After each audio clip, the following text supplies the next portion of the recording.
Today on the grid, it's How Would I Edit Your Photo Day? My co-host is the real man with a Florida tan. He eats lots of bran. He's from Curve Like a Stan.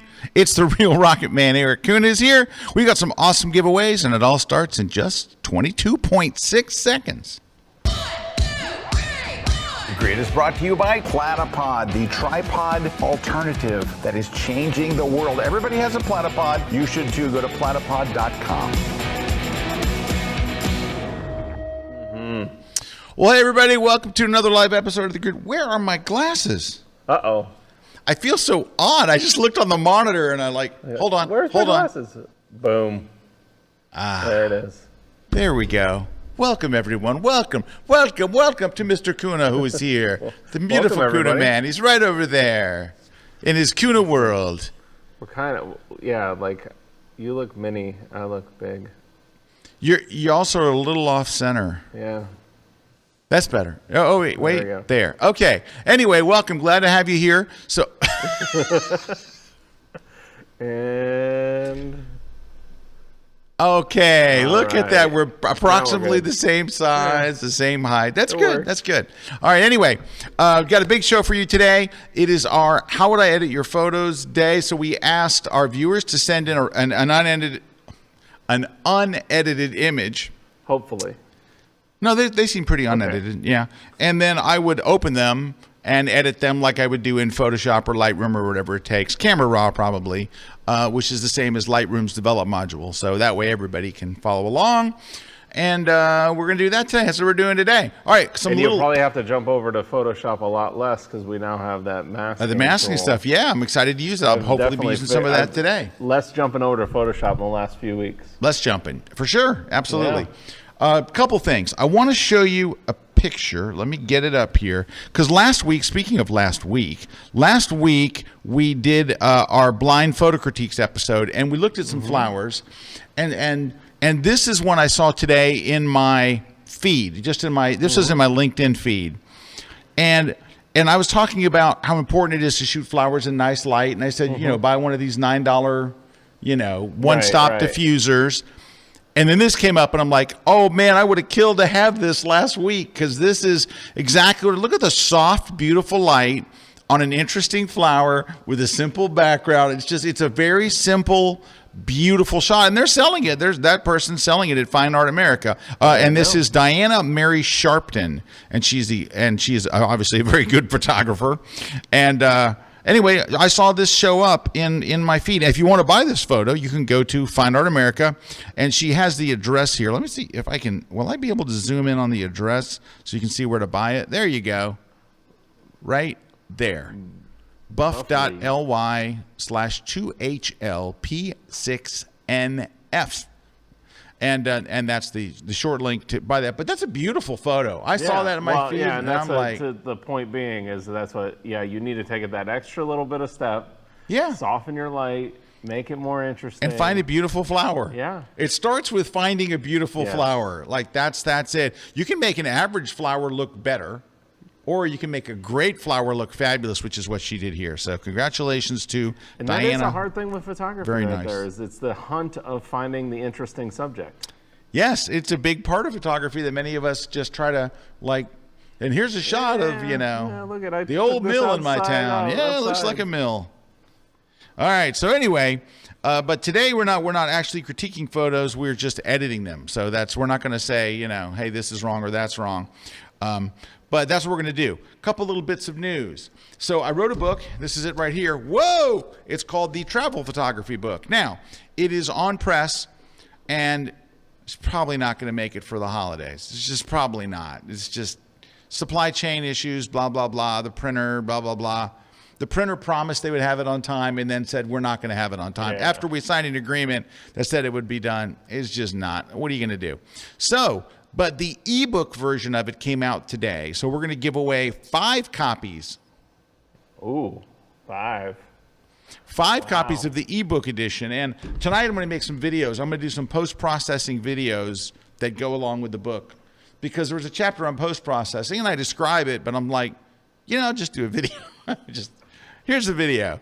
So anyway, but I'm very excited about this book. I consider myself a travel photographer. So getting able to do a book on your, on your topic, I think is really, really good. Oh, so yeah. I'm excited about that, and that's going to be, hopefully a lot of fun.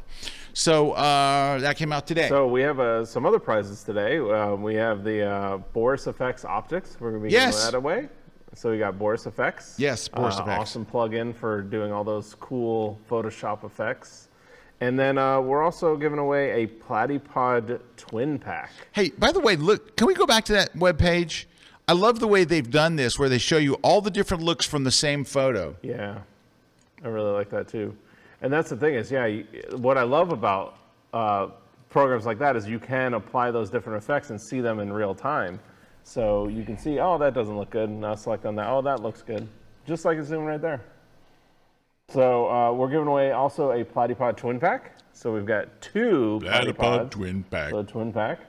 And then we'll also be giving away On One No Noise. Great plugin for eliminating that noise in your photos, which I used the heck out of this weekend. And then a signed copy of Rick Salmon's book. So we got Rick Salmon's book over there, possibly on the desk right there. So we're giving away a signed copy of that. How to make money in your sleep. That's it. There you go. We're giving away a signed copy today from Rick. Yay, thank you, Rick. Boom. And a copy of my Lightroom 7-point system book. So if you're a Lightroom user, I teach you my 7-point system, and you get the images to follow along with and learn it, and it's a whole system. So if you want to win any of those prizes, just tell us in the comments what you'd like to win. And also, if you have any questions in the comments, just leave a comment and you're entered. So there you go. Yeah, but it would be helpful if you told us which prize you want to win. Told us what prize. But then also in the comments, tell us where you're from, any questions, all that good stuff. All right, there's some other news. My holiday gear guide is coming out very soon. Mm-hmm. So that we've got that I did stocking stuffers, value price stuff, and then, stuff for the Wall Street hedge fund manager on your holiday list. We got that coming up. Oh, there's some other things. I am about to film a class. About 6 years ago, it was the #1 most watched class of the year. And I cannot believe it was 6 years ago. And someone in our forums were talking about it. Said, "Oh, just watch this class. This is awesome. I can't believe it's 6 years old, though. And I'm like, gosh, it's been 6 years. So tomorrow I am recording the Just One Flash is what the name of the class is. But I come up with a much easier and more efficient way to learn Flash than I did 6 years ago. So I'm very anxious to redo it. And it is. I'll be doing live shoots in the studio. I'll be doing some shoots on location. But when you're done with that class, and it's not going to be very long. I don't think it's even going to be 90 minutes. I think it's going to be like an hour and 15 or something. When you're done with that class, you will be very confident on being able to go make portraits with Flash, because I'm going to give you an exact system. It's use this f-stop, use this shutter speed, use this ISO, set your Flash to this, put it here. I mean, it's a very bang, bang, bang, bang, bang thing. So, and that's what's great about Flash, because you can know what your light output's going to be. Oh yeah, the settings don't really change that much. Yeah, the camera settings don't change at all. I'm going to give you settings, and you will not touch them through the entire shoot. So that's I'm going to be recording now. We have the holidays coming up, and Thanksgiving and all. I don't know if it'll make it production wise this year. It might be next year. Oh no, they're gonna get it. Are they gonna get it in before the end of the year? I'm pretty sure. Oh, anyway, but I'm working on it. So we're working on it. We do pay attention to those forums big time. So and it's a great Flash community for the holidays. You'll be able to use it. Yeah, maybe you buy a Flash for the holidays. Maybe it'll be one of your Christmas or Hanukkah presents. You're like, got a Flash, and you just need one. I do most of my work, even in the studio, with just one light. I mean, just one light is awesome. All right, what else? And if you're into astrophotography, I helped, or there's a section in your gear guide about astrophotography. Yes, there is. So, I asked Erik. I said, "Hey, man, would you donate a page of your time to the astrophotographers? Because there's special gear that they just need those guys. Those guys. Mm-hmm.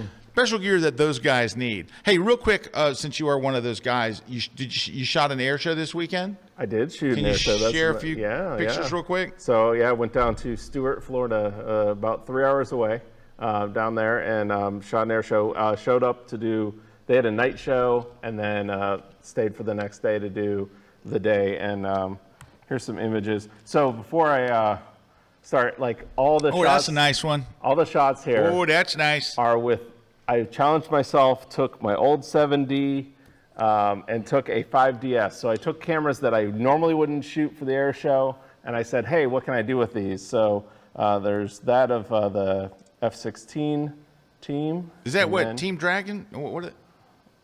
Oh, my computer is being awful slow. And then there's Mustang. a Mustang, right? And then hopefully, I don't know, my computer is acting up. There's another one of the F-16. Man, there's the Mustang. Gotta love that Mustang. Oh, yeah. I love a Mustang. That's honestly my favorite. I love that shot there with the vapes coming off there. Oh, yeah. This is great. Is that, was it? And then there was this jet truck that was really cool. Oh, God. Yeah. The jet truck. Then they had another Mustang. Oh, that's nice. I like the colors on that one. I love the colors on that one. But anyways. Get some nice props in there. there. I'll tell you, my computer. Some vapes coming off here again. Yeah, you have vapes and the jellies. And then they the ugliest plane the ever. A10. Yeah, I mean, I just can't get a good shot of that A10. Nobody gets a good shot. It's an ugly, it's a very effective plane. It's a very in effective battle. plane. It's ugly. Then got the afterburners at Twilight coming right out of the F-16. Afterburners at Twilight. They did some demos. All right, now this is repelling. interesting. Can we go back to that picture? So you see there's two people, you know, rappelling down. That's Erik is the dark shadow, and then towards us is the airman. So, absolutely. Very interesting. And I had my camera on a remote. It was crazy. Erik was chasing the plane with a drone. It's just a helicopter. It didn't go that fast. Anyways, so all right. Very nice. I got other stuff, but that's enough. So all right. Well, thank you for sharing some of those. Yeah. All right. Let's go ahead and at least start getting some images going here. And I'm going to start with, hold on. Come on. Hold on. It's not opening the, why isn't it opening? Oh, God. You just got to love the bridge.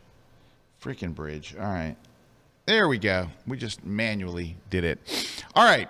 So this is a raw photo taken with a Nikon D850, which is got an incredibly great sensor. So the first thing I'm going to do is just evaluate the image, right? All right. So this is the image, and it's a good photo. It's well done. You know, no problems with the photography. But how would I edit this? Well, there's a couple of different issues that are going on. First off is the overall color. She's in the shade, probably shot at an auto white balance, so it's a little bluish. Like her legs look a little bluish. People look better warm, so we have a white balance issue. Number two is they use flash for this, I do believe, because it looks like flash to me too. Yeah, the bottom half of the image is bright. So I would darken that. The sky is very bright, but these are not mistakes that the photographer made. I want to make that clear. These are just the realities of using a sensor and using a flash. Yes, and then needing to post-process afterwards. Right. Yeah. And there's another issue. It appears, and now what lens did he use? Aha, a 24-70. And I wish I could see what it was. Oh, at 24. I'm pretty sure it was 24. Okay. Too. You could tell in the feet. Her feet are twice the size of her head. Yes. So you have a perspective and a distortion issue. That. Yeah. You know, so we're gonna try to deal with all of those, and you want to make her stand out. You want the color to be good. So here's what I do. First step, let's fix the color, because I always fix the thing that's annoying me the most first, and so I would just go to your temperature slider over here. By the way, I just want to make this super clear. Yes, I am in camera raw. It is the same exact thing as Lightroom's develop module. So if you use Lightroom, you'll notice, oh, look, it's the same sliders in the same order that do the same thing with the same math written by the same man. It's all the same. It's all the same. All right, so I'm going to go over here to the temperature slider and just go over towards warm. All right, so just kind of get rid of the bluish amount, right? Maybe somewhere in there. Now, let's just look at a side-by-side, and you can see the blue.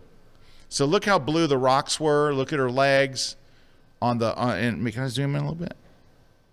You can see the difference just in color. Yeah, now the tone of the skin looks more natural. Yeah, and that's what we're looking for, right? Yes. So just that alone, if we only did that, I think we'd be off and running. It really running. helped that dress to be just red. Yeah, it's got to be nice and red. There shouldn't be any blue overtones. All right.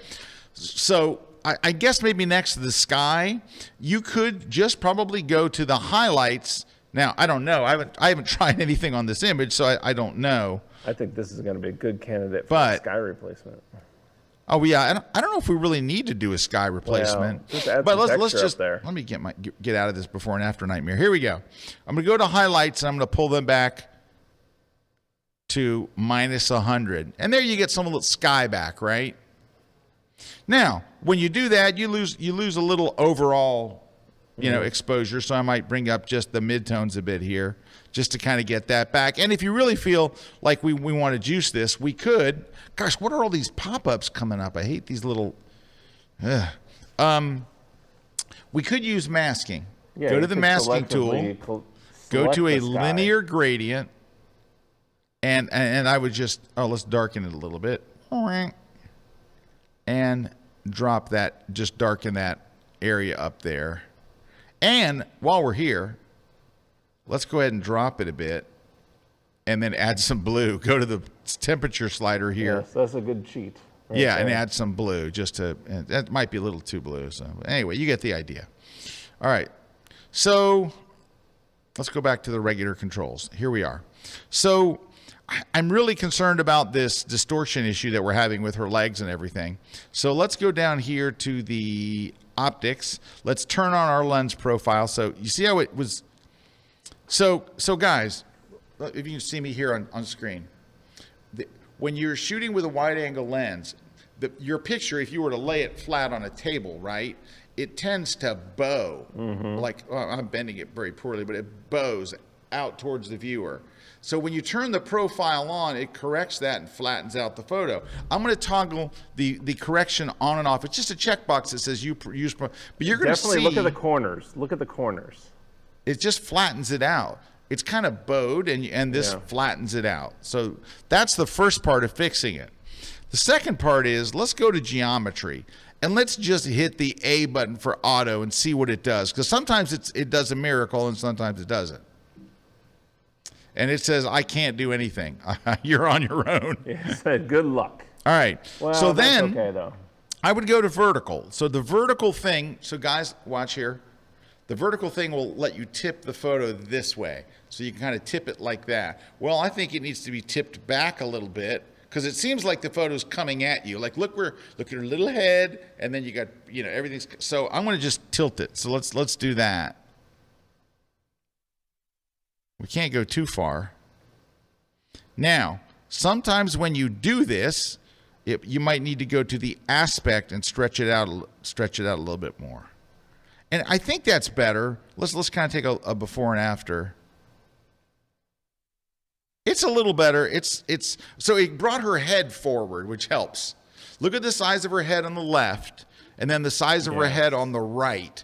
So it didn't make the legs a whole lot better, but it made her head bigger, so now it's not as obvious. So I think that's quite an improvement, the fact that her head isn't so tiny. Tiny head. And let's see what else. Now, we're going to have to either crop these gaps away. You can just hit constrain crop, and that'll do it. And I think, actually, that's probably not too bad an idea. All right. Now, let's get all the way back to our before picture. All right. So part of the problem is she is still too dark. So what you might do is go to the masking, click on create new mask, and hit select subject. And let's see how it does. Look at that. Boom. It's so good. All right. And then we're just going to go to the exposure slider and just brighten her up a little bit. But we got to be careful because I don't want to. Just a little bit. I mean, that's what I noticed. Like, when people get it, they immediately go like way too far and dial it back. I'm only plus 0.10. That's all. So it's very little. All you need. But what I would do, I'm going to add another mask. I'm going to hit create new mask, and I'm going to get the brush, and I'm going to go to maybe 0.2, and just paint over her face to bring it out. Is that even showing up? There we go. Because you want the focal point to be her face, right? So let's just kind of brighten her hair, add some highlights while we're there. Come on. And I want the top to be brighter. So I'm at 0.70, which is a lot to brighten her face. I think I'll go back to like 0.50, which is generally as much as I'll do. So that kind of gives you an idea. And let's just hide the mask here for a minute so you can see. We're kind of rebalancing the light in the image. The other thing I'm concerned about is it is too bright down here on the rocks. And that's just, the flash is lighting the rocks. Yeah, the flash was probably closer too. Yep. Yeah. Let's create new mask. Let's go linear gradient. Again, the one we used on the sky. And then I'm going to lower the exposure and we're going to drag it this way. So it's a little darker on her legs and everything. I mean, not crazy dark, right? But we're just going to, I think it needs to go up a little higher like that. Just kind of balance it out. And it may be too dark. So let's pull that back a little bit. Now, you could help this situation by maybe adding another mask. Yeah. Stop adding masks. That's so great with this is you can just keep on stacking up these masks now. Let's do a radial gradient over her. All right, now you want to hit invert so it's not affecting her, it's affecting everything outside. And then we'll just darken the areas outside of her. So she stays the same exact brightness she was. She did not get any darker, but the outside area around her definitely got darker. So I'll just let you see. Look, she's not getting darker really. Though the feather's too much. The feather's at 100. So let me get it back to 50. There we go. So we don't want it that dark, of course, but we can darken the other areas just so that a focus and attention is on her. Like, I don't think it's going to be on anything else. It's not going to be drawn away by the rocks or whatever. And then if you want the light to come that direction, you can kind of make it like that. Yeah. And that gives you an idea. Let me get rid of this. Switch to here. So you can kind of see where we are, kind of the stuff that we would do. And then you could keep tweaking it. You might darken the edges of the image a little more, add a very, very subtle vignette. In fact, let's just do that. Let's go down here to effects and add a very, very subtle vignette right on the edges. There you go. And I didn't mask the gradient up here to get these rocks back in, but it doesn't look too bad. But you can kind of see, where we're at. Let's zoom in a little bit. Your color's better. The light on her face is a little better, and her head is larger. I might have gone a little too far with my aspect ratio. Yeah. I might have gone too far, this is part of the process. Let's pull her back a little bit so her head doesn't look stretched, but we want it to be bigger. So that's good. Actually, I want to see if I can go a little further with the vertical. Nah, it starts to get kind of out of hand. But anyway, but the tremendous improvement, especially with that geometry. Yeah, the geometry thing was the biggest issue with it. But anyway, that is a way to do it. I'm not sure if I didn't start from scratch, I would do it slightly differently. But that'll get you going. All right. Let us grab a quick one. When we come back, we've got a number of other issues, all kinds of images with issues coming to you after this break. Don't go away. There's no question, macro photography is really popular these days, but even with the best camera and lens or the latest smartphone camera, pros know that the great macro shots need a really steady camera and precise lighting control. Platypod has been the go-to gear company for thousands of macro shooters because of the Max Macro Bundle, and now it's even better. Check out the new Max Macro Bundle Deluxe. It starts with the incredibly popular Platypod Max, and now it comes with two amazing LumeCube 2.0s, plus 2 pairs of stackable goosenecks, our mini super clamp, the reliable Benro IN00 ball head, and our new multi-accessory kit. Our normal price is a great value, but now you get it all for this fantastic price.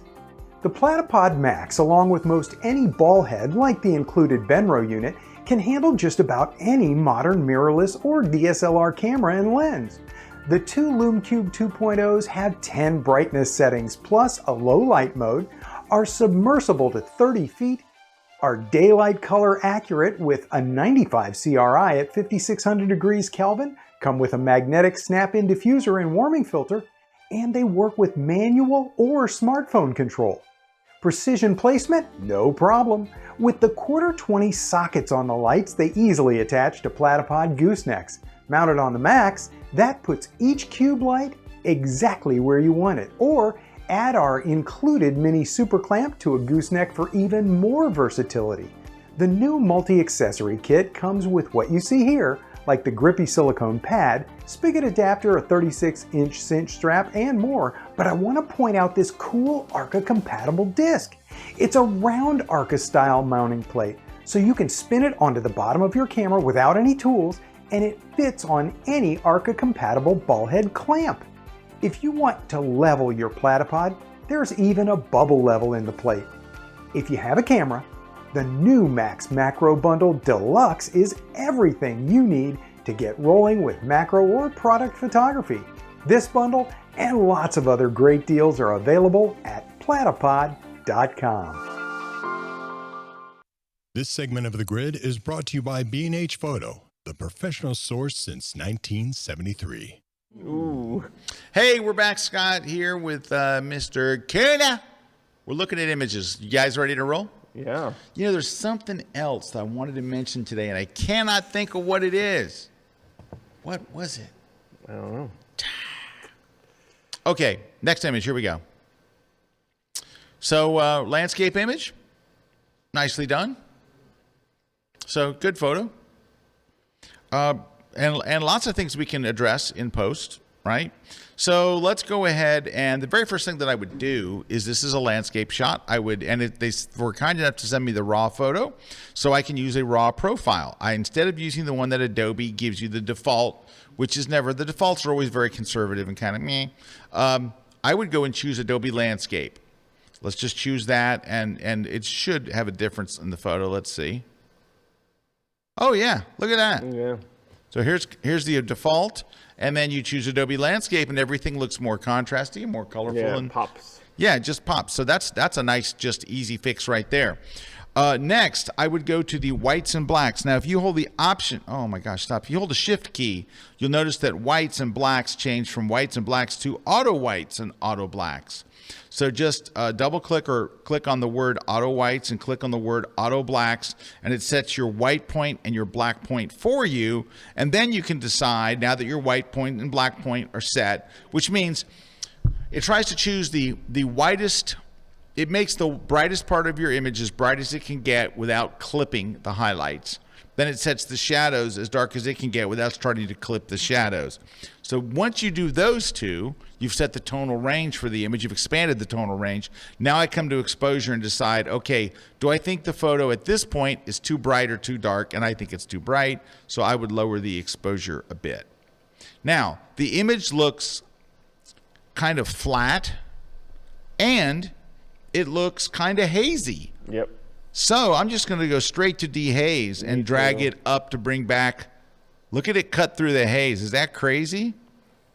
That did a remarkable job of getting rid of the haziness. However, there looks like a camera issue. There is a thin, like a pixel that is dropped all the way. We fixed that. That's easy to fix.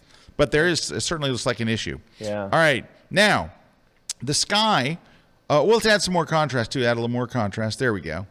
The sky looks very bright, so let's drop the highlights. Look what it does for the sky. It looks like you did a neutral density gradient on it, just by dropping the highlights. We could open up the shadows a little if you want some more detail in those trees. And, of course, add texture to bring out detail. And then clarity makes water shiny. So if you want the water to be shiny, add some clarity. All right, we're getting there. So now that's as far as we need to really go here. But let's go and take a look at a before and after of just moving these simple sliders here. Let's see where we are. Yep, night and day. So you can see it was a good image to start with. It just needed the post. All right. So let's just recap what we did to this image. We started off by basically putting us in a better place, which is going to the landscape raw profile rather than the default, which is the default one's kind of meh. All right. Then we set our white and black points. That expands the brightest parts of the area and the darkest parts of the area. It's almost kind of like a version of contrast. Then we went to dehaze because it's a very hazy looking day. So we added a lot of dehaze. Now, interesting weird side effect of dehaze that worked in our favor this time but doesn't always. When you add dehaze, it tends to add a blue cast, especially in the corners if you have any vignetting in the image or anything. So you get some of that junk. In this case, the blue actually worked in our favor. But if it looks a tad bluish still, you could go to the temperature and let's just go a little more towards yellow. Just to kind of, there you go. Bring some of the color back in the mountains. I actually think that looks a little better, a little warmer. I might have gone too far on the warmness. Well, I think the monitors are different too. Yeah, it looks okay on my screen, but depending on what screen you're looking at, who knows. But all right. Definitely better. There's one other thing that you might do here. What was it? I was just thought of it a second ago. And, we go to the optics and turn on the profile correction. Boy, look at that. Do you see how the photo unbends? And look at the vignetting from the lens that was in the corners. Now, see here, this is interesting. We have an interesting dilemma here. The optics look better, like the photo's not bent anymore. But I think you'd have to go add an edge vignette to bring back the look. And that happens a lot, where you'll correct the lens and then just add bring a little vignetting back in. All right. So I think that's all we're going to do in Camera Raw at this point. Let's go ahead and open the photo. And let's get rid of that issue, this thing. So we're going to get the spot healing brush, and we're going to make the brush just a little bit bigger than the line. We're going to click once right at the top, hold the shift key, and click again, and it'll draw a straight line between the two, and it's gone. And that works well if you have satellites in your images. Yes. Yeah. Yes, it does. We're going to click once at this mountain range and click again, and it got rid of that. And let's go down here and click here and click again, and it's out of the water, and it did a very nice job. While we have this tool, do we need this junk here? Eric, what are you thinking? No, I was going to say, can we get rid of that? Let's get rid of this junk. So I'm going to use content aware fill for this. You draw a selection around it. You hit delete key and it brings up the fill box, and and content aware is chosen. We'll just hit that, and I'm doing this quickly. You can take more time and really do it right, but these got to go. Now, as we go over, this isn't as egregious, though. But some of these ugly little, look at this. Some of these ugly little parts of these sticks, I would get rid of those. Right? I'd go. Yeah. And this little thing just sticking up here. Goodbye. And this stick coming out of the water with its shadow. Like anything kind of ugly there would have to go. Like I'd go through here. Like there's a little thing there. I don't know what it is. It's a thing that's not helping the photo. Anything that's not helping the photo or drawing your eye away from what you want people to look at, I go through and get rid of it. Sticks. This extra leaf, this ugly stick. There's an ugly stick over there. Yeah, you can just clean it up.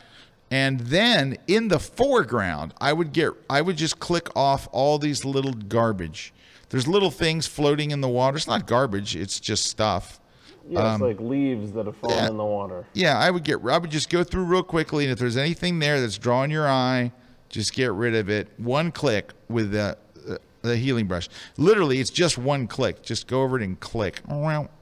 It helps if you make sound effects. And like that. There's some stuff here. I don't know. All right. Anyway, you have to, use your own judgment. And also, see there's like some of these trees that have fallen? I know it seems silly, but I would get rid of those too. Now, if you think, but Scott, those are helping the photo, then I wouldn't. But I don't think you're watching this thinking, I think those fallen trees are helping the photo. And there's a thing here.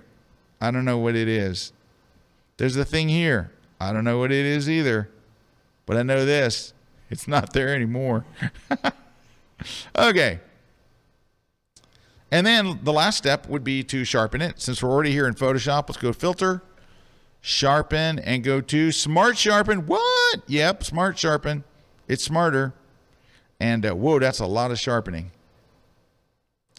And that's maybe a bit aggressive on the sharpening. Let's back it off and see how it looks. Seeing it at 100% is kind of tough because no one's ever going to see it at that unless you print it. That looks pretty nice. And click OK.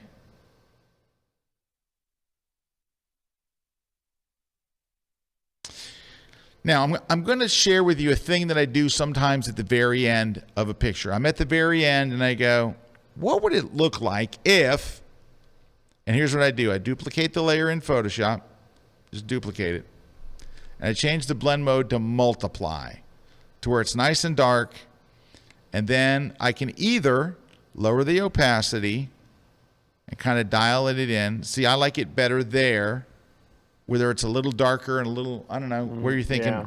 Or I can leave the top at 100%, click the Add Layer Mask button down here at the bottom, and then use a regular gradient so we just see, whoops, other way.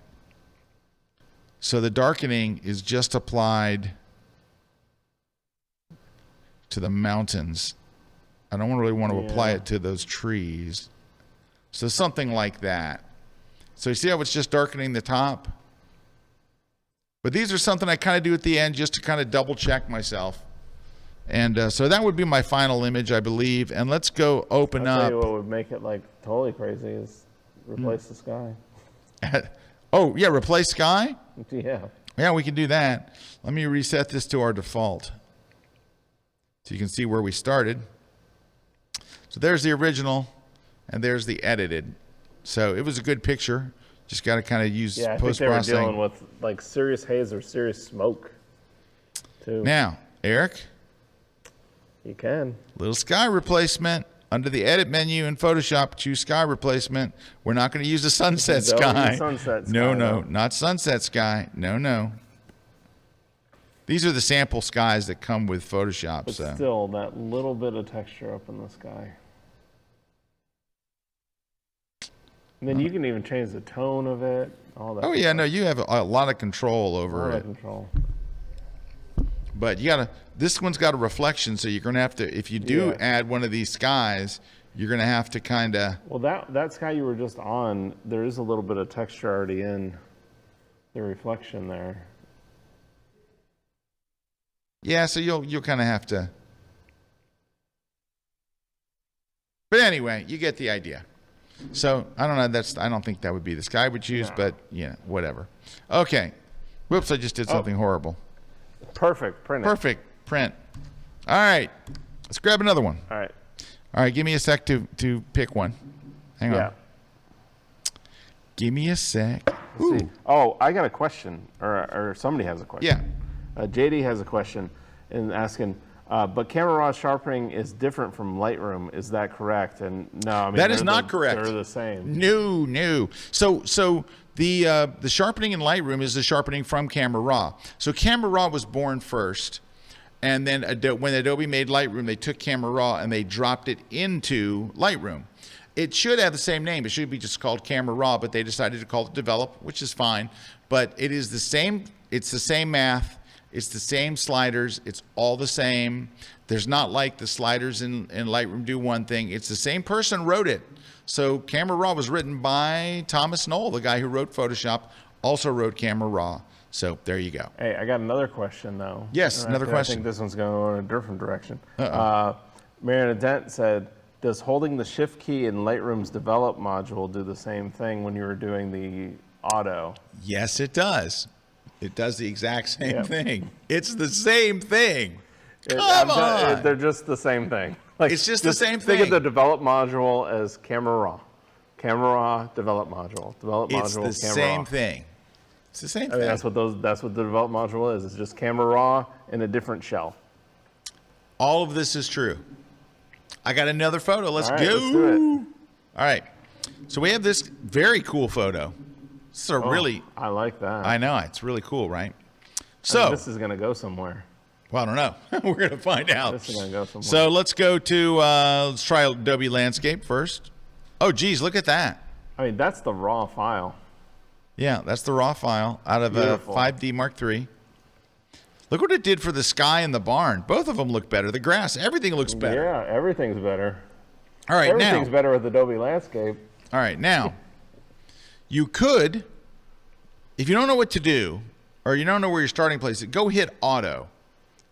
Now, the auto setting on a dark photo like this might try to make it look, More balanced, more like yeah, just like, and neutral just click it and see. There's no sense in, yeah, it's not bad. It's not bad. That's better. And it moves some sliders around for you. Kind of a better start. That actually did a surprisingly good job. I love this photo. Yeah, this is a great photo. I love the photo.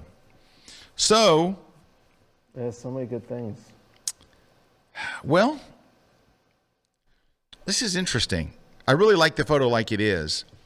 I'm not sure about this bright light here. It's almost like a car light is hitting it. And I don't know if that's a bad thing. I kind of like it, but at the same time, I'm not sure. But I don't. I'm trying to decide whether I want to de-emphasize it or emphasize it. So I don't know. Let's try de-emphasizing it. Let's get the brush and let's darken the exposure and let's just pull this back a little bit and see. Yeah, I think maybe pulling it back a little bit helps. While we're at the masking tool, let's create a new mask and hit the brush again. But this time I want to accentuate and brighten the light coming out of the house there and over there. Now that might require to actually open up the shadows in those areas. But I think that's really interesting that the light is coming out of there. So much so that I might cheat in a minute and add light in this window and over there and over there. You know, it'd be nice to see like beams of light coming out of the house, like, you know. Yeah. All right. The sky looks pretty nice. You could add some color and things to the sky, believe it or not, using a radial gradient. You could go create mask, linear gradient, drag up here, and then decide what you want to do. If you wanted to make it maybe a little brighter to bring in some more color, then you could go down to the sliders and say, let's make it more blue in that area, maybe a little magenta, make it kind of purplish to add another color, because you got a really interesting sky. But then down here, do you want detail in this area? Now, you can maybe do that by just opening up the shadows a little more. Yeah, just opening up the shadows kind of did the job up front. And now the whole thing is starting to look a little more balanced. So you can see. I kind of liked it with some of the mood, though. I don't know. You mean like leaving the grass dark? Yeah, a little darker. So yeah, Just maybe a little darker. it's very, very possible I went a little too aggressive with the shadows. How's that? Is that better? Yes. Okay. But again, my monitor is different than yours. Yeah. Okay. Yeah. So. So this is also the hard part. All right. You would definitely want to, for an image like this with a lot of detail, let's add a bunch of texture to bring out detail. And I would add a little bit of clarity, about half as much clarity. That's looking pretty good. You know, one thing, by bringing back the highlights, we're getting rid of that blown out sun. See how the sun was kind of blown out over here? Look, when you pull back the highlights, it brings back that detail. So that's all good. This is a really cool shot. I think the only thing I might try, and I don't know how this is going to work, so, you know, we'll see what happens here, is to add a new layer. I'm going to go use the eyedropper tool to steal the color from in here. And I want to see, and this might look like trash, but it seems like I want to see something up there. Well, I can't do that. What if I could? It's a barn, right? What if I could take this, put a little bit of it up there, but it wouldn't be quite as same brightness, right? So I might have to go up there and darken that and maybe turn it a little bit more. I know it looks bad now. Just give it a minute. Oh, here's what I need to do. First off, let's erase that layer. You need to select, go in here, and select this area in here. Oh, I'm on the wrong layer. Select this area in here and in there. Might be magic wand time for that. Hang on. Oh, no. I got to aim better. There we go. Boom. Now that I have that selected, now I can go and paint in this part of the barn up here. And it'll stay inside that area. But it's pretty obvious. Oh, I painted it on the wrong layers. By the way, this is exactly what happens all the time when I'm doing. I make a million mistakes as I go. It doesn't even faze me anymore. I'm just like, yeah, it looks like trash. All right, but I wouldn't make it quite the same brightness. So you might go back to the camera raw filter, which is, you can open up kind of Lightroom's develop module, right? Camera raw inside of Photoshop and just lower that exposure a bit. So it's not so obviously exactly the same. See how it got a little light on in the attic there? Yeah. And you'd have to make it, I would go in there and just change some of the, actually it doesn't look too bad. It doesn't look bad at all. So that's not horrible. It's a big improvement. Now, the barn I see now that it's up close is blue. So the question is, do we want to leave the barn blue? Oh, actually, I'm going to lower the opacity a little more on that. Okay. Do we want to leave the barn blue? Or, well, let's just try. Let's duplicate the layer. Let's go over to Camera Raw and just see if I'm duplicating the layer so I can throw it away if it looks bad. So that's it. I like it in that. Well, this is just me. I like it in that like blue hour I know tone. it kind of. Well, this is too bright all the way around. So what I would do is this: I would add a layer mask, and then paint it in. Paint it in, yeah. Yeah, I would add a inverse layer mask, and paint it in. But I still like that. I like the blue. Tone. Well, that's why I did it on a layer, so I can just hit delete. Boom, and it's done. Yeah. And I think sharpen it. But isn't that part of the process, right? Is like experimenting with some of those things, and then you're like, no, throw that away. That didn't work. Well, yeah, it's all, there is no instruction manual. Yeah. You kind of have to just see what looks. Now, I do see something bad. Do you see that green line? Yes. Are you with me? Oh, yeah. So we have chromatic aberrations. They are exacerbated by me doing all this stuff in Photoshop and stuff. So we can go to the back to the camera raw filter. I would prefer to have done this on the raw image rather than doing it now. But we're going to zoom in tight. And tight is over there. And then we're going to go down here to geometry. Not geometry. To optics. To defringe. And we're going to bring up the green amount and see if we can turn that green gray. There we go.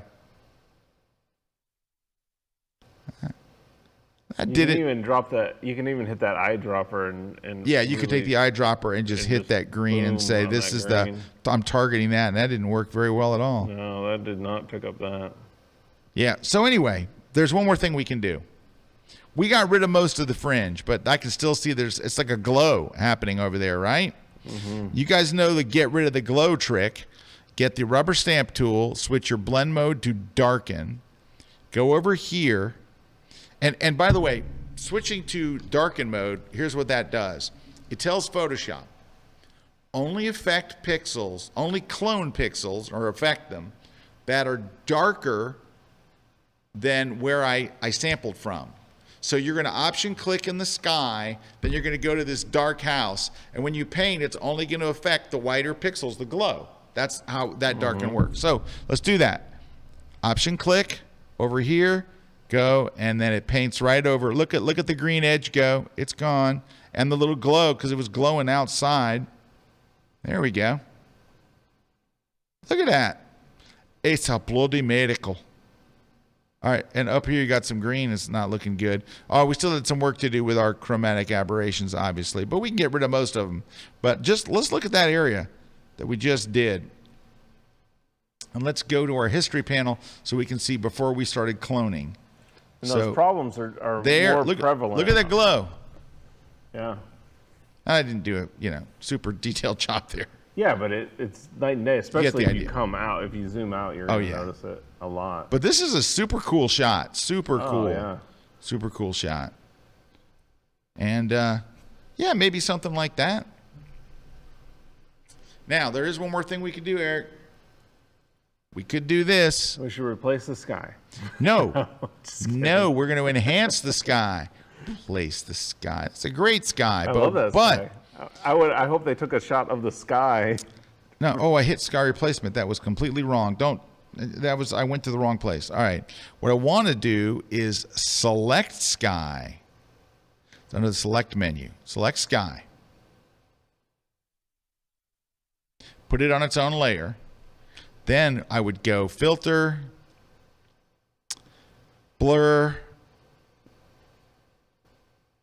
radial blur, set it to zoom, best quality, and increase the amount. And what we're going to try to do is make the sky more long exposure streaky. Yeah, long exposure-y. And this is a guess. Look at this. This has been in here since I know, and they still got those lines. 25 or 30 years. We can't make the dialogue bigger. We can't give you a preview. Nope, it's a crap shoot. I don't know how this is going to work, guys. This might be trash. So let's see. It's also not the fastest filter. All right, so you can see it did enhance that sky, but I don't know if I like it better. I'm going to trash it. All right, we're going to go with that as our final image, which I think that's a wonderful image. That's a wonderful. This would look good on. Print this on metal. Mm-hmm. Come on. Yeah.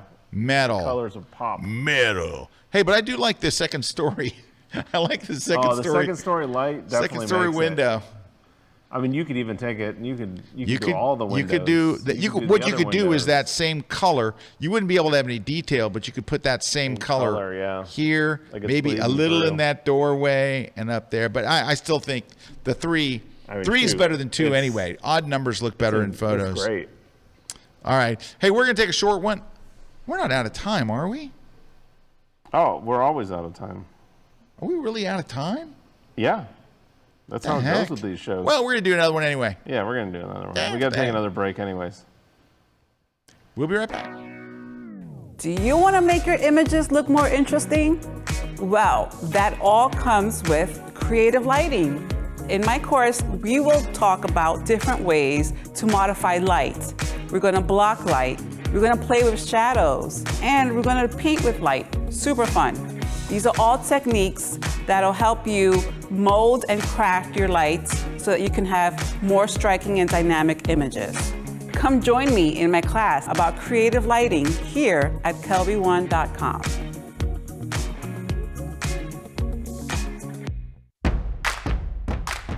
For over 20 years, leading software developer Boris FX has made its mark on the film and television industry. Now, our Academy and Emmy Award-winning visual effects tools are available for photographers. Welcome to Optics.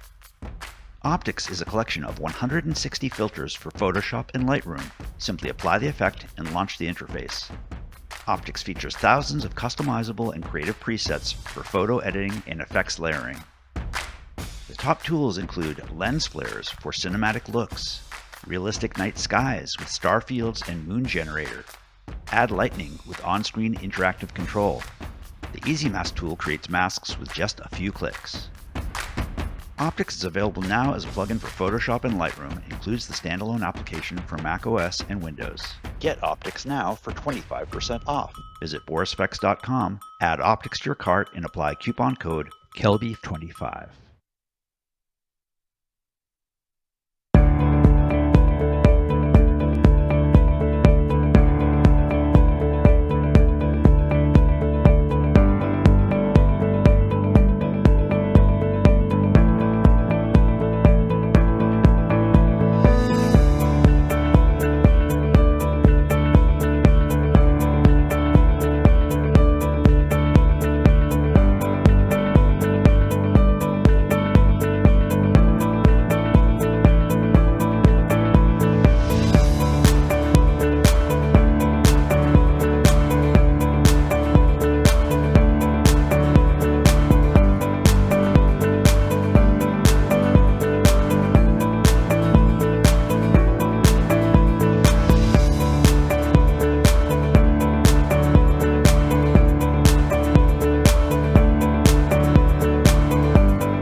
This segment of The Grid is brought to you by Canon. Hey-oh, we are back. Oh, I know what the news is. I knew I had news. I've got news. All right. The Platyball.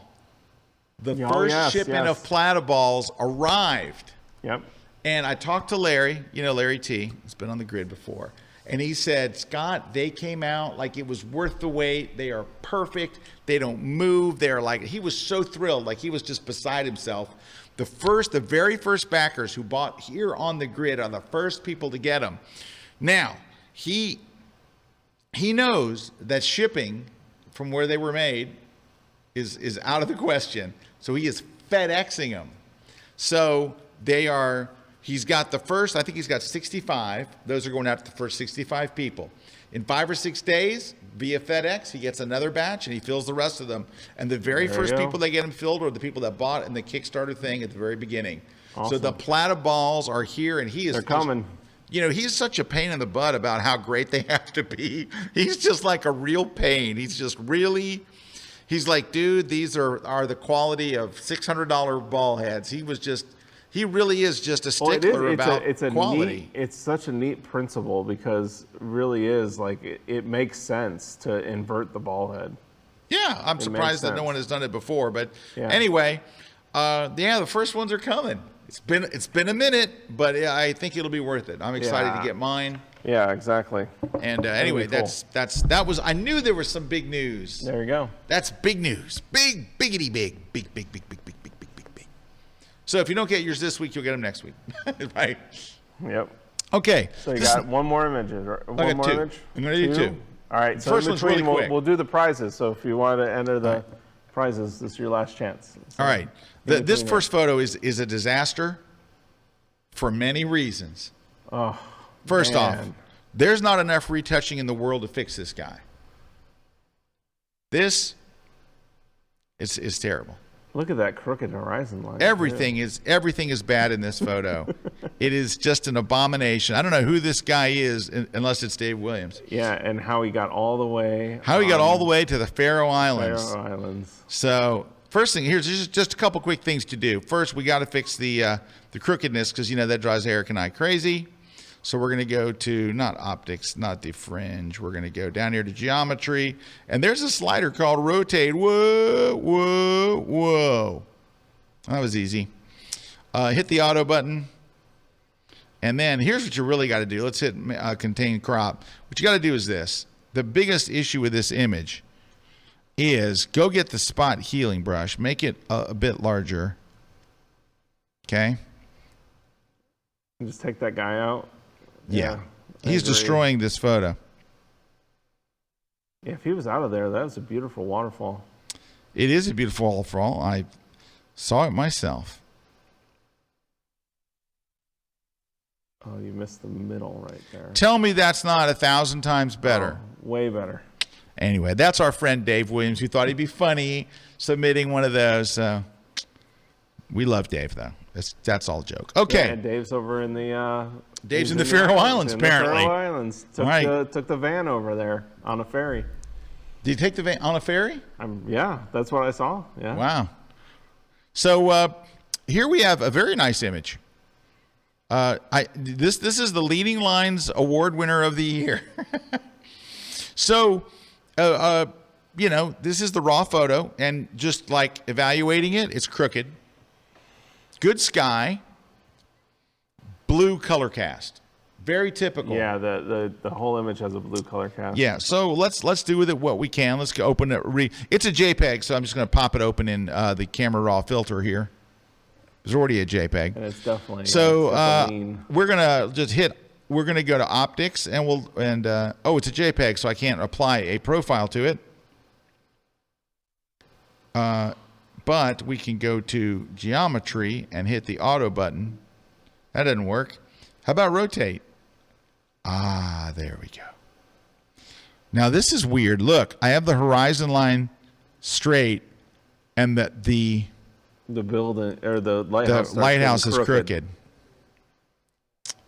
I can fix that later. I can fix that in Photoshop. Just happen to have it right here.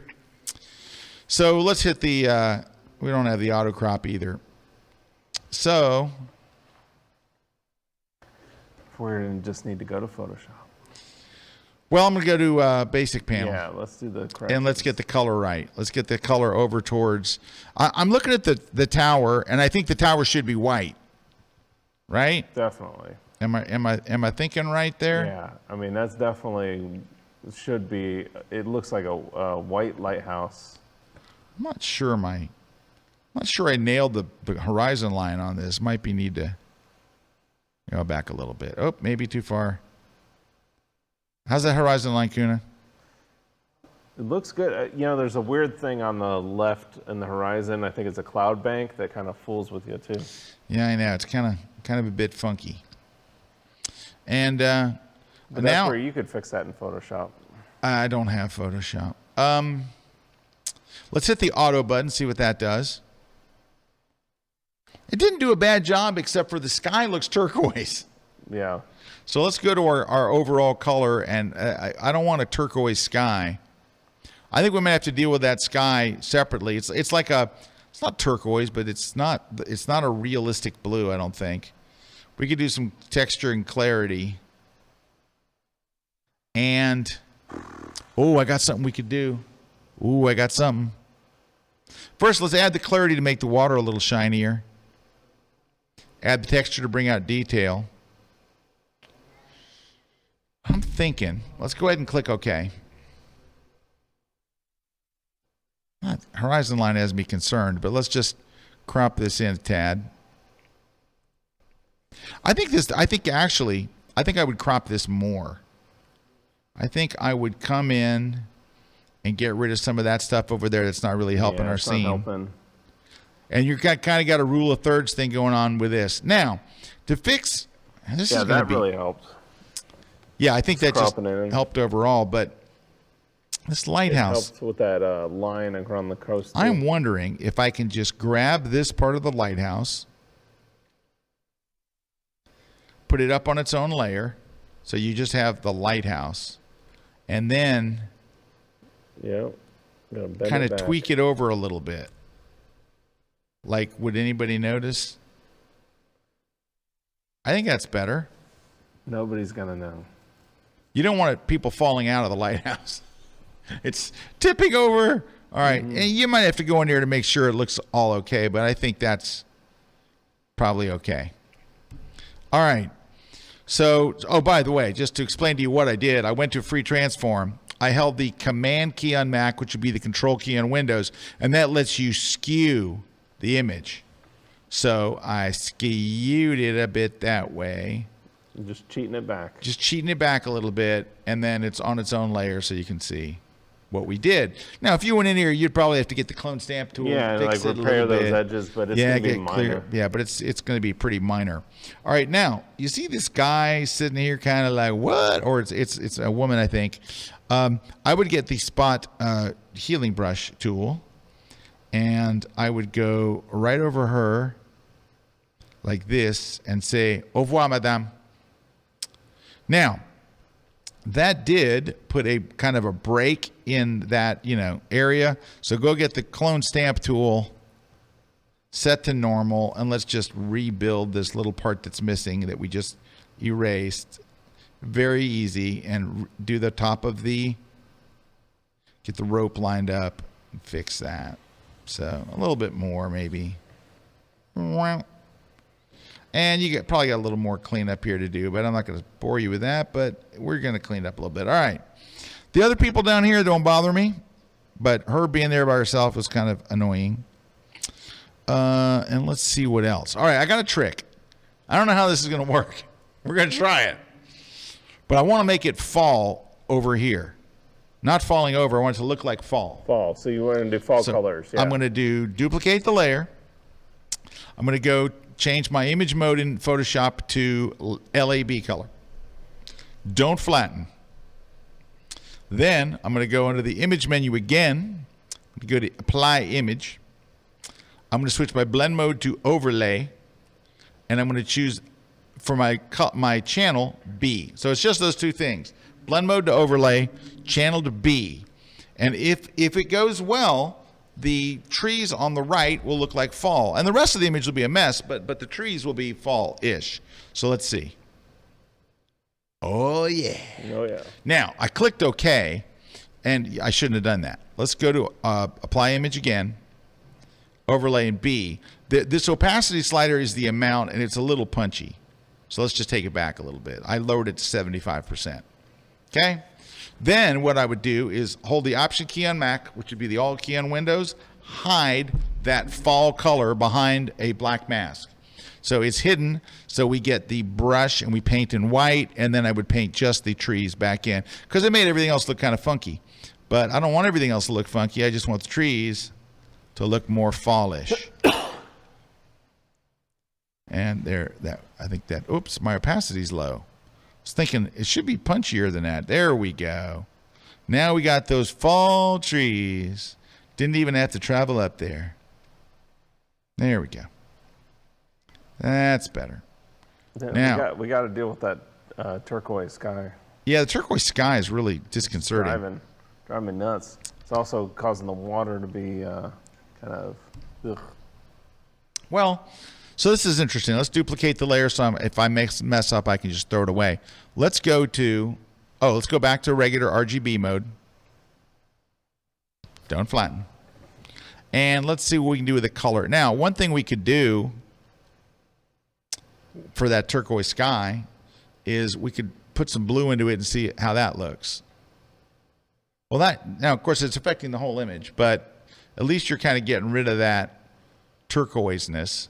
But you could do the same thing you were talking about doing, select the sky, and just work on the sky. You've got that tool now. Well, yes, there's that select sky thing. Of course, I knew that, Eric. It's yeah. Of course, that's very obvious. Anyone would know that, Eric. You know what I'm saying. Can't believe all right, and then we go here, and let's just get the sky part happening. There. Something in there, maybe drop the vibrance a little bit so it doesn't look so obvious.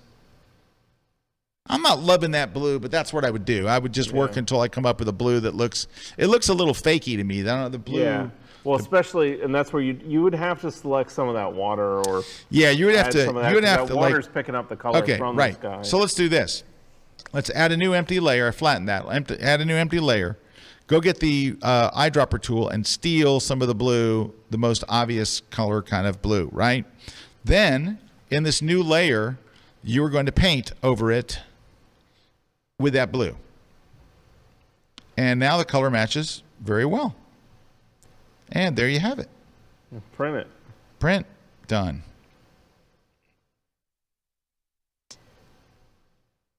And now, I think the colors are pretty complementary. Yeah. You would actually go and then change the blend mode of this layer from normal to color, so you just see the color. Yep. So see how it brought that blue from the sky in? And then, because it's on its own layer, if you think it's too much, you can just lower the opacity and kind of dial it in.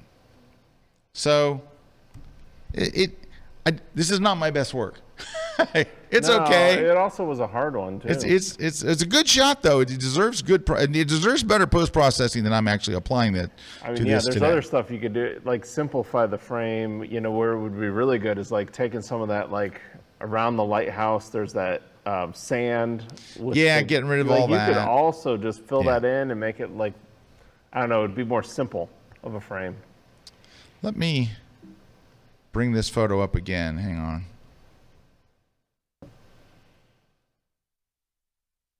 And let's go back to the default. I think that is the default image. So there's where we started. There's where we ended. I'm not liking what I did to that sky at all. Yeah. But it's really just a matter of finding a blue that looks realistic. And it doesn't really. You could also go into the hue, saturation, luminance. You could do that. Oh yeah, there's all kinds of things you can do to fix that. To do it. Yeah, there's the Photoshop's got a million ways. 100 million different ways. All right, we're 15 minutes over time, so that's probably all we're going to get to today. And but we do have prizes. We have prizes Woo! to give away. So we got 5 copies of the ebook, that travel photography ebook. And so we have Laura Payne Horton, Brian Hunt, Bill M., Brad Shuck, and Brian Connor are all winning the ebook. And the way that you claim your prize is you email us over at gridprize@kelby1.com. And then also we've got the Platypod twin pack is going to Kevin Stewart. Twin pack. And then we've got the On One No Noise going to Cecilia Allgood. And then we got Boris Effects going to Steve Metton. And then we have Rick Salmon's ebook going to Keith Ibsen. And then Scott's Lightroom 7-point system going to Debbie. So if you just email us over at gridprize@kelby1.com, we'll get you out your prize, verify your information. And then JP Sylvan is asking, no food tips today? Oh, I did have one. What was it? Oh, hey, so Dave Clayton is in town, right? Mm-hmm. So our dear friend Dave Clayton, who's often watching the grid from his home in England, was here taping some classes for Kelby One. And Dave was one of the greatest guys ever. And so last night, I picked him up at his hotel. I want to take him to dinner. I said, all right, where do you want to go? And he goes, I'm really in the mood for a burger. And I said, oh, great, we have all kinds of burger places. He goes, last week on the grid, you said don't sleep on some burger. Where was it? I said, the Outback Steakhouse. Mm-hmm. The Outback has a surprisingly good burger. So I said, you want to go to the Outback? So yeah, we went to the Outback last night and had a burger. It was quite tasty. Now, I did have a food tip for this week. What was it? Doggone it, I can't remember. I will say I've been going through the Chicken Sandwich Wars menus, trying the different ones. And I have to say, KFC's pretty strong. Dude, KFC's is strong. Pretty strong. There's only one problem with KFC's. KFC's would win, hands down. But they just put kind of like mayo on it. Yeah. Like they don't really put a secret sauce. Yeah, like the Zaxby's but or the here's the tip. Okay, I do have a food tip. Okay. Are you ready? I knew. Just got to spark it. Yeah, all right. So, yes, KFC's chicken sandwich is fantastic, but here's the thing that people don't know. Okay. KFC's French fries. They're now called the secret recipe fries. Did you get them? Yep. Were they outstanding? Yeah, they're really good. They are shockingly good. Really good. And Wendy's came out with new fries that they said are better. They taste no different than the other Wendy's fries. I would never know. And they're like, it's twice as good as McDonald's. Like, no. And I can tell, no. This is their secret. That's what I had right before the air show. I had the fries and the chicken sandwich. Yeah, right the before the KFC new secret recipe. You know what it is? We don't really have a KFC around here, do we? No. I was going to hit it. It just happened to be. Hit it when I left here. Needed something for the air show, and there was a KFC, and I went, all right. Hey, I haven't tried that. So your food tip for this week is the fries at Kentucky Fried Chicken are shockingly good. Yeah, they're definitely a lot better. They said those potato wedges, and they were like, oh, those potato wedges were kind of, but these new fries, they're are secret really recipe fries. You don't even know the recipe. You know what? It's kind of like don't even know it's secret. Like a thick, like a thicker McDonald's fry. Yeah. So picture a McDonald's fry done in the kernels. They dip them in the kernel stuff real quick. They went, okay, 1, 2, 3, fry. Yeah. Telling you. Dave loved the burger last night, though. He loved the Outback burger. There you go. It was the Outback. Very nice. Very tasty. Plus, he'd never been to an Outback, And incidentally, the Outback chain, international chain, which I ate at one in Tokyo. They're everywhere. Yeah. Started here in Tampa Bay. Here in Tampa Bay. And their headquarters are here. Their name of their company is Bloomin' Brands. Mm-hmm. And they own what? They also own what? Carrabba's? A few others, yeah. Yeah, they own some other chains as well. One of them. But anyway, long story short, there you go. Burger at Outback. Great seeing Dave Clayton of always. What a cool guy. And that was fun. We got to go to the Outback. All right. Oh, one other thing. The Outback does its own delivery for $4. So if you're thinking, I'm going to order some on DoorDash where it's $1,000, where whatever you order. What the heck is that? Oh, look at that. It's Dave Clayton's sticker. Oh, Dave Clayton's sticker. I'm like, what is that? It's Dave Clayton's sticker. Because he's Dave Clayton. Anyway, thanks to everybody. Thanks to my crew here. Thanks to Mr. Kuna. Yeah, thanks for... and then next week, Christina's texting me, it's Thanksgiving, but we are still going to do the show next week. That's what she's saying that you said. Are you sure, Eric? That's what you said. Because I think last week I said we were doing it, but the closer now... I was thinking of taking Thanksgiving week off, We're Eric. supposed to have a guest next week. So. We have a guest? Yeah, I'll tell you afterwards. I hate guests. I just hate people in general. We really have a guest next week? That's what I'm hearing. Oh, well, then we have to do it. Is it anybody I know? Oh, yeah. You know him. Is it a family member? No. Is it Sarah? No. No. Okay. All right, so we'll probably have a show next week, but I'm not 100%. Depends on who the guest is. Hey, If it's we somebody have a I really- show. We might be bringing in chicken sandwiches, burgers, who knows? Yeah. Oh, by the way, if you are in town, you can stop by and watch the grid. We'll let you come in and hang out. We'll get some burgers or something. Yeah. So if you're in Tampa, you go. Tampa. And Wanna we stop come by to the this grid and town just- called Oldsmar. Yeah, named people do after it all the time. Oldsmobile They guy. come in and we pull up a chair. Hey, we don't treat you fancy or anything. It's like, oh, you can sit over there. Yes, we have lawn chairs we fold out. Yeah, they're like fold-out chairs because we have all kinds of chairs, but we make you sit in a lawn chair to make you feel weird. Yeah. Or a and- chair that sinks slowly. Or a chair that slowly sinks. Not today. Oh, I got a new shirt too. All right, this is a guitar thing. Anyway, who cares? Hi. We're flipping at things today. Thanks, everybody. Thanks to our sponsors. Thanks to you guys. We may or may not see you. If we don't see you next week, even if we do, have a happy Thanksgiving. Hope you have a great time. Go Bucks. Go Roll Tide. Go Bucks. The Bucks, don't even talk. They're going to play the Giants. They got to beat the Giants, right? I thought that about Washington. I know. I don't know what's happening. Oh, I have boy. 4 teams on IR. Let's go. I don't even recognize any of these players. People are catching balls. I'm like, that guy's on our team? I don't know. They're not catching enough of them. Catching a cold. The jib hit the roof. You know when it's over when the jib hits the roof. Take care, Yeah. everybody. Would you believe us if we told you that you could fit studio lighting in your pocket? Well, Lytra has made it possible. Lytra is a global award-winning brand that designs and manufactures professional-grade camera lights that are compact, rugged, and waterproof. Whether you're using Lytra gear in a photo studio or underwater, Lytra's mission is to provide content creators with flexible and unlimited lighting tools that can mount on any camera, anywhere. Their lights come with a high CRI or color rendering index, making them some of the most color accurate lights in the industry.